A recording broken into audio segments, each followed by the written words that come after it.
হাফেজ আব্দুর রহমান। আসসালামু আলাইকুম রহমতুল্লাহি ওয়া বারাকাতুহু। وعليكم السلام ورحمة الله وبركاته. أعوذ بالله من الشيطان الرجيم. بسم الله الرحمن الرحيم. وإن يكن لهم الحق يأتوا إليه مذعنين. أعوذ بالله من الشيطان الرجيم. بسم الله الرحمن الرحيم.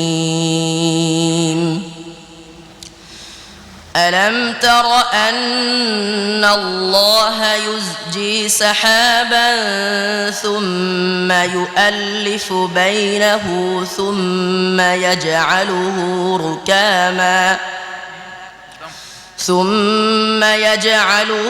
ركاما فترى الودق يخرج من خلاله وينزل من السماء من جبال فيها من برد فيصيب به من يشاء ويصرفه عن من يشاء يكاد سنا برقه يذهب بالأبصار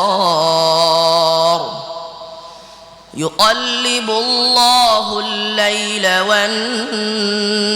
والنهار إن في ذلك لعبرة لأولي الأبصار والله خلق كل دابة من ماء فمنهم من يمشي على بطنه ومنهم من يمشي على رجلين ومنهم من يمشي على أربع يخلق الله ما يشاء إن الله على كل شيء قدير. حسبك. صدق الله مولانا العظيم. দর্শক, ফরিদপুরের বন্ধু হাফেজ আব্দুর রহমানের তেলাওয়াত শুনছিলাম। আমাদের কাছে সবার তেলাওয়াতে ভালো লাগে, কিন্তু সম্মানিত বিচারকরা বলতে পারবেন কে সবচেয়ে বেশি ভালো করেছে। আমরা জানবো হাফেজ আব্দুর রহমানের ব্যাপারে।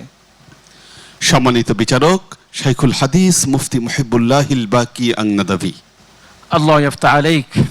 الله يسعدك يا رحمن يا للعجب.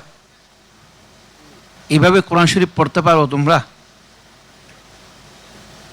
গুগলে সার্চ দিলে একটি শব্দ বের হতে যতক্ষণ লাগে, তার আগেই তারা কিভাবে এরকম আয়াত বের করে পড়া শুরু করে দেয়। আমার খুব আশ্চর্য লাগে এটা। কোরআন শরীফ সুমধুর কণ্ঠে তেলাওয়াত, সেরকমভাবে তার মুখস্থ শক্ত আওয়াজ, কণ্ঠস্বর, দরাজ সবগুলি বোধহয় আল্লাহ পাক এই সমস্ত হাফেজদেরকে এই জন্য দান করেছেন যাতে করে আল্লাহ তাআলা তার কোরআনের মুআজিজা এইসব শিশুদের মাধ্যমে আল্লাহ যেন প্রকাশ করেন। আল্লাহ পাক তাকে কবুল করে নিন। ফরিদপুরের বন্ধু আব্দুর রহমান, তোমার ব্যাপারে আমাদের সম্মানিত বিচারক যে মন্তব্য করেছেন, আশা করি তুমি ভবিষ্যতে এভাবে চলবে এবং আরো অনেক দূরে এগিয়ে যাবে। তোমার জন্য আমাদের শুভকামনা। আসসালামু আলাইকুম ওয়া রাহমাতুল্লাহি ওয়া বারাকাতুহু।